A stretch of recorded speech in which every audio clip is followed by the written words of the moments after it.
Hello everybody, welcome to jurycentral.com online classes for law exams. So today I will be discussing with you a very important topic, which is the Afghanistan crisis. This issue is actually making headlines for past so many weeks, and now we'll understand what is actually happening in our neighbor country called Afghanistan and what the issue is all about. So let us understand. Ending 20 years of war. Basically, Afghanistan was in war with the United States of America for the last 20 years. After 20 years of war, foreign forces are pulling out of Afghanistan following a deal between the US and the Taliban militants they removed from power back in 2001. The conflict has killed tens of thousands of people and displaced millions. The Taliban have pledged not to allow Afghanistan to become a base for terrorists who could threaten the West. So that's what the Taliban has promised to the US before ending its 20 years of war. The Taliban also made a pledge for national peace talks, but many fear a worsening civil war remains a far more likely outcome, as there is least likely that Taliban won't involve itself into another civil war.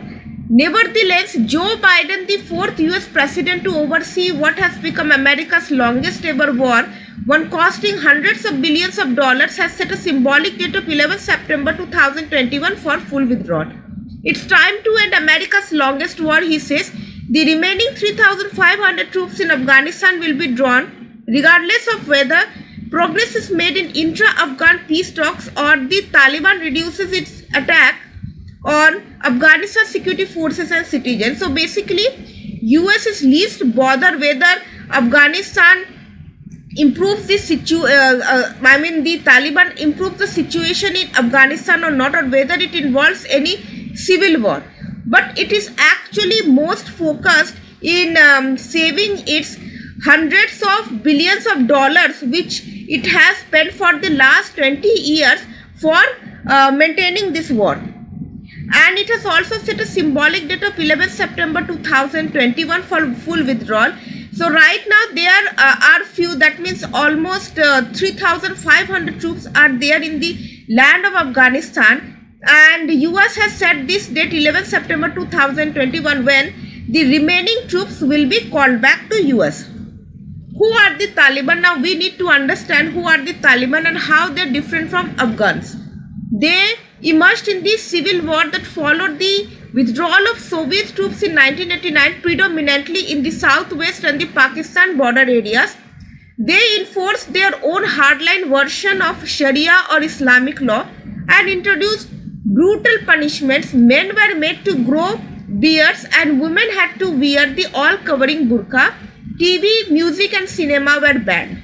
So Taliban are generally the hardliners, and they actually emerged in the year of 1989 when Soviet troops withdrew its security personnel from Afghanistan, and they are actually if I talk about their culture, they are very rigid, as TV, music and cinema are all banned in their community. After their overthrow, they regrouped in Pakistani border areas with up to 85,000 full-time fighters. They are thought to be stronger now than at any point since 2001.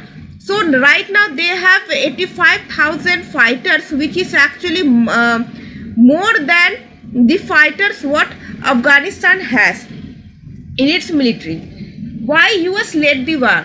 Now you need to understand why US was actually involved in war with the Afghanistan.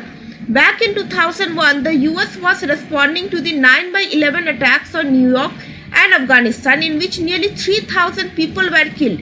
Officials identified Islamist militant group Al-Qaeda and its leader Osama bin Laden as responsible.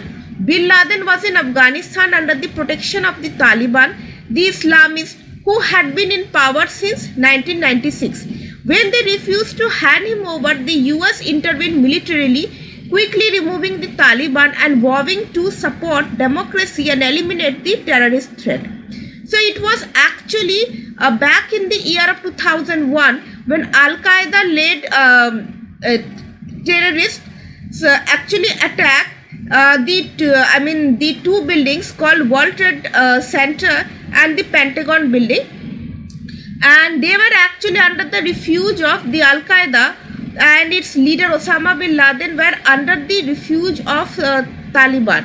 And when US asked them to hand over Osama bin Laden and they refused, then only US led this war.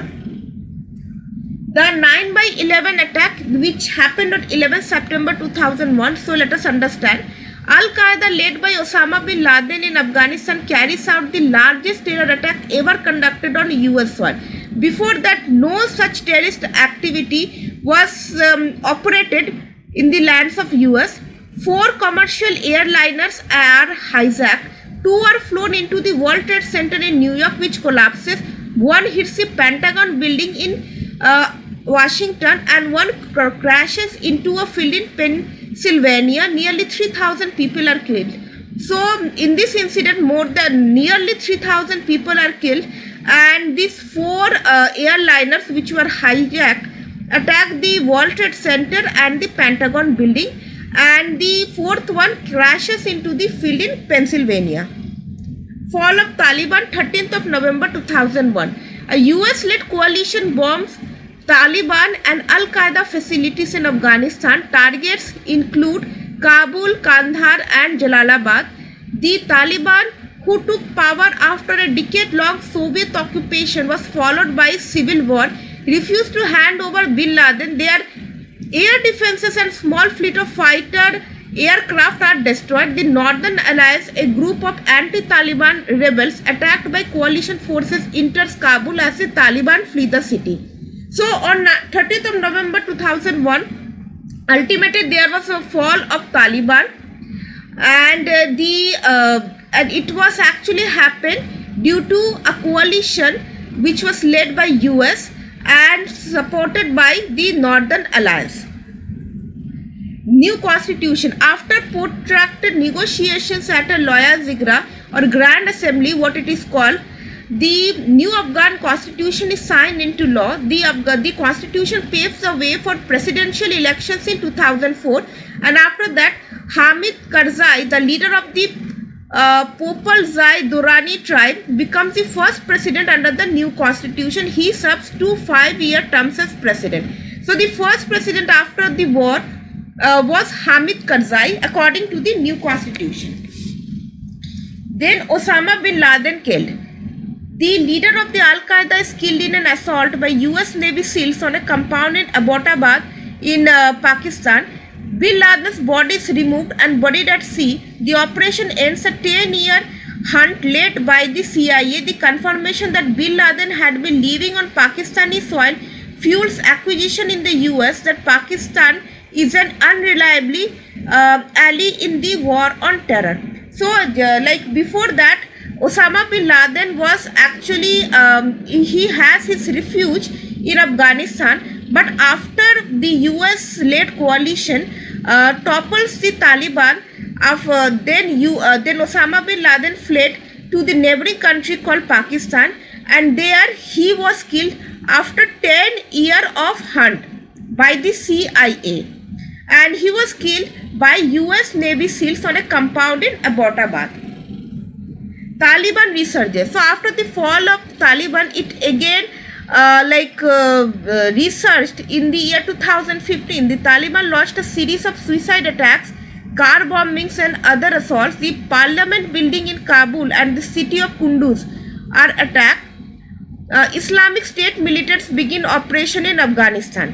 So it is believed that Islamic State militants are actually operating its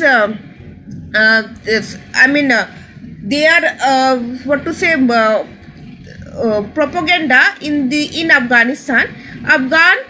President Ashraf Ghani says more than 45,000 members of his country's security forces have been killed since he became leader in 2014. So now there's a change of president, and now the president of Afghanistan is Mr. Ashraf Ghani, and he actually declares that more than 45,000 of its security forces are killed since he became the leader in 2014, as suicide bombings are very much regular in Afghanistan, the figure is far higher than previously thought.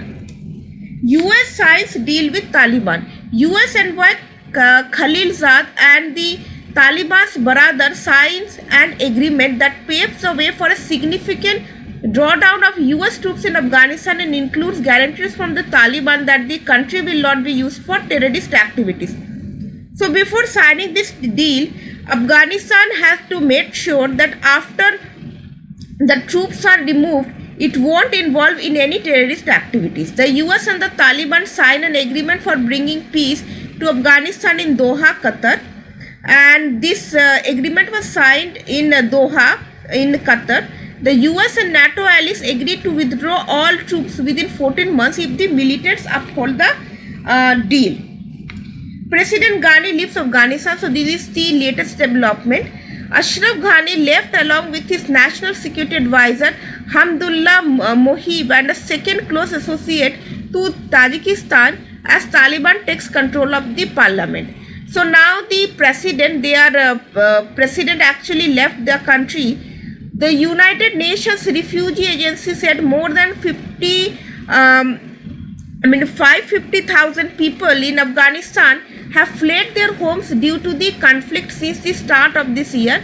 A situational update published Sunday by Geneva-based UNHCR shows about 126,000 people were displaced in the previous month to 9 August, the most recent date for which figures are available. So due to this insurgency, many have become homeless and many have become refugees. As for saving their lives, they left the country. A spokeswoman for UNHCR said that while the situation inside Afghanistan is fluid, for now the displacement is largely internal.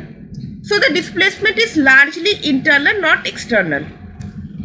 So this is the session for today, and I hope you all have liked it. Do not forget to give a like, share and subscribe to the channel.